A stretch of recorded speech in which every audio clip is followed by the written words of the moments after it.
afternoon. Welcome to Tribune News on Q. We are live on Daily Tribune's Facebook page, Tribune Now on YouTube, and at Daily Tribune Official on TikTok. I'm Nicholas Price, bringing you this afternoon's latest updates. Let's get started. Vice President Sara Duterte is now en route to Amsterdam, Netherlands. She left Manila at around 7:40 a.m., reported by Davao City Rep. Paulo Duterte.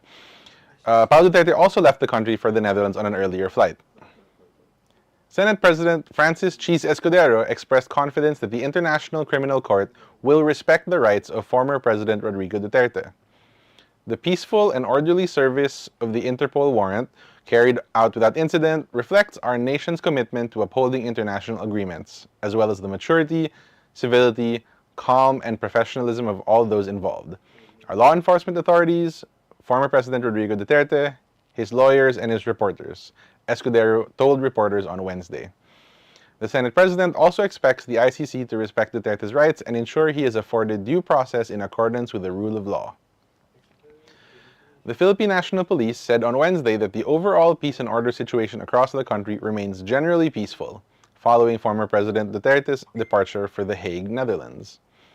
The PNP raised the nationwide alert status to heightened at 5 p.m. on Tuesday as part of standard security measures, they said, amid developments in Duterte's ICC case.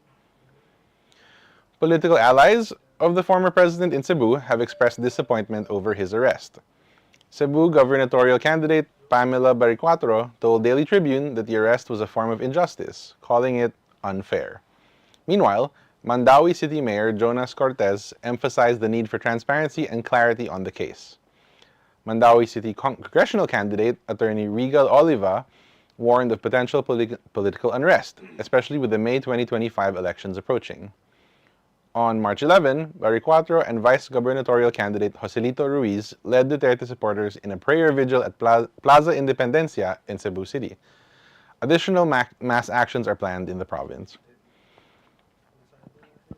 The convener of the reactivated Mayor Sara Duterte Alliance declared on Wednesday that only divine intervention can resolve the fate of former President Duterte after his arrest and transfer to The Hague.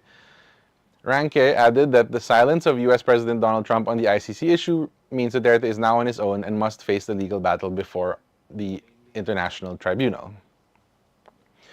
Vice President Sara Duterte had been reported to be interested in the 2028 elections and has stated that Masada had regrouped to support her potential candidacy.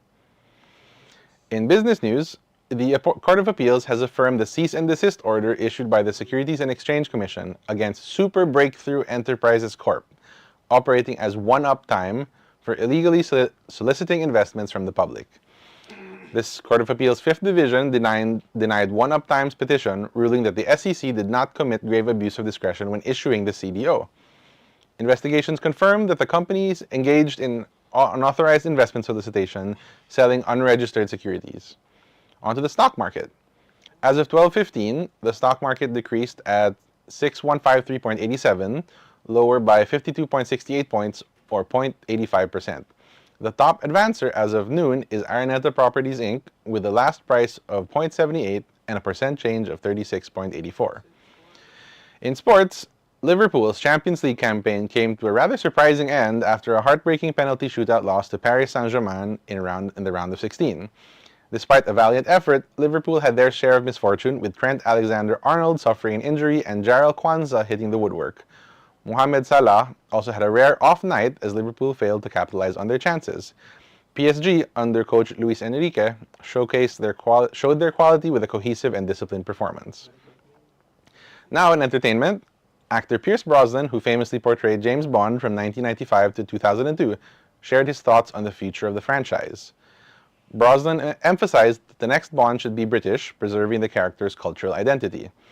With Daniel Craig's tenure ending after No Time to Die, speculation is high on his successor, with James Norton, Aaron Taylor-Johnson, and Theo James emerging as frontrunners. Brosnan, meanwhile, believes authenticity is key. He says, "Whoever they choose will undoubtedly bring their own flair to the role, but I think it's a given that James Bond should always be British." And that's your noon update. Catch Hot Patatas later at 3 p.m. with your hosts Vernon Velasco and Carl Magadia, only here on Daily Tribune's Facebook page, Tribune Now on YouTube, and at Daily Tribune Official on TikTok. We'll be back at 4:30 p.m. with more news and insights. I'm Nicholas Price, and this has been Tribune News on Q.